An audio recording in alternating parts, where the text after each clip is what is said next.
déconfinement Covid-19, quelques pistes pour allier l'utilité et le danger des écrans dans ce contexte qui est prolongé. Alors, en effet, c'est une question large et peut-être j'ai envie de m'arrêter d'abord sur cette affaire de l'utilité. On se demande parfois comment beaucoup auraient fait sans les écrans. Et on peut reconnaître que les écrans ont permis beaucoup de choses, que ce soit en confinement et évidemment avant. Dans la question de l'utilité, j'ai envie de souligner tout de même principalement le lien à l'enseignement. Tous les enfants qui ont pu continuer à suivre des cours, à se former, à s'informer, à se relier à l'école, à se relier à leur père autour de l'apprentissage. Ils ont pu le faire principalement grâce aux écrans. Tout ce qui est lien avec l'institution école, avec tous les cours en live, avec, quand ce ne sont pas des cours en live, des emails ou autres formules pour avoir des exercices à faire, des choses à étudier, des choses à apprendre, des choses à comprendre. Alors là aussi, un peu en fonction des écoles, des communautés, des différentes communautés en Belgique et puis des âges, évidemment. Mais tout de même, les écrans ont été bien utiles du côté, on va dire, scolaire et du côté de l'apprentissage, mais pas seulement, du côté des relations sociales.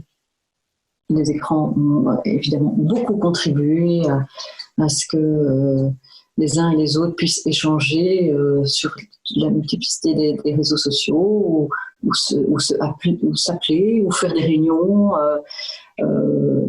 de multiples façons. Ils ont trouvé des façons de rester en lien.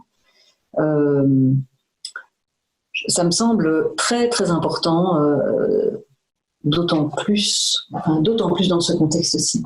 Alors, une autre utilité, ce sont tous les jeux vidéo liés aux écrans, en réseau ou pas en réseau,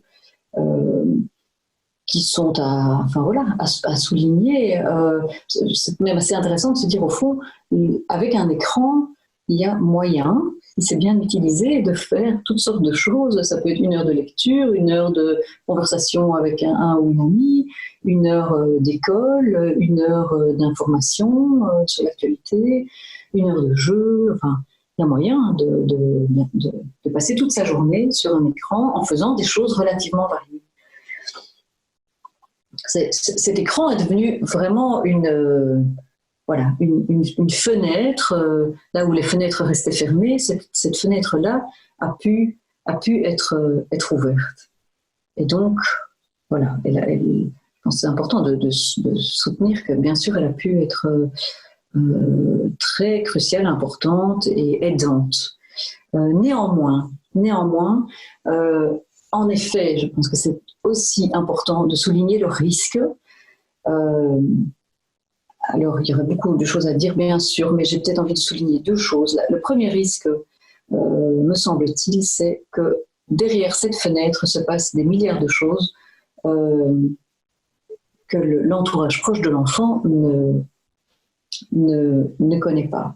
C'est-à-dire ne connaît pas au sens où l'enfant peut faire des tas de choses avec cet écran que l'adulte ignore.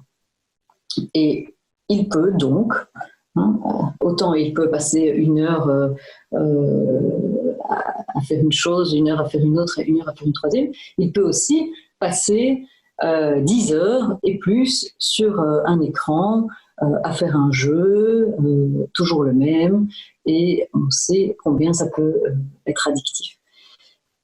Et on sait aussi que les parents ne peuvent pas protéger l'enfant de quelque chose qu'ils ignorent, et peut-être ce d'autant plus que ça se passe dans la maison ou dans l'appartement, et que les parents pensent donc que l'enfant est en sécurité parce qu'il est sous leurs yeux.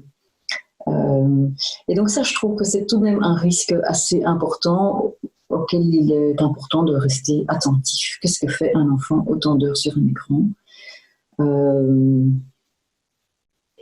Et est-ce que son intimité doit être à ce point protégée ?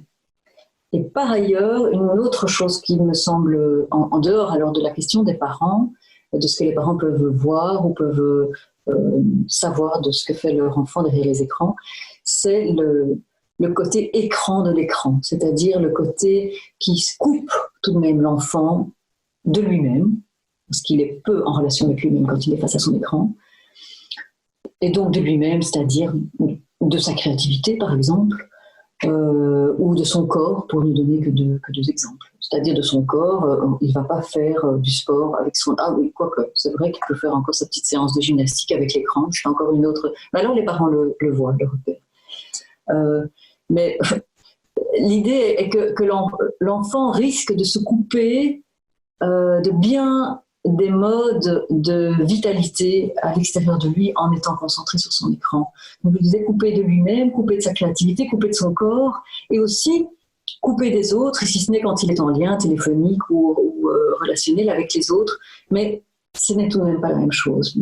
Il y a une abstraction qui est faite du corps, là, et qui ne peut pas être oubliée. Nous sommes des êtres incarnés, nous ne sommes pas que des esprits ou des psychés ou des affects. On a un corps et ce corps a à être habité, soigné, il a à être mis en mouvement, il a à être vivant et les écrans coupent tout de même énormément du corps. Donc je pense que c'est tout de même très attentif de veiller à ce que l'écran ne devienne pas trop un écran entre l'enfant et lui-même ou l'enfant et les autres.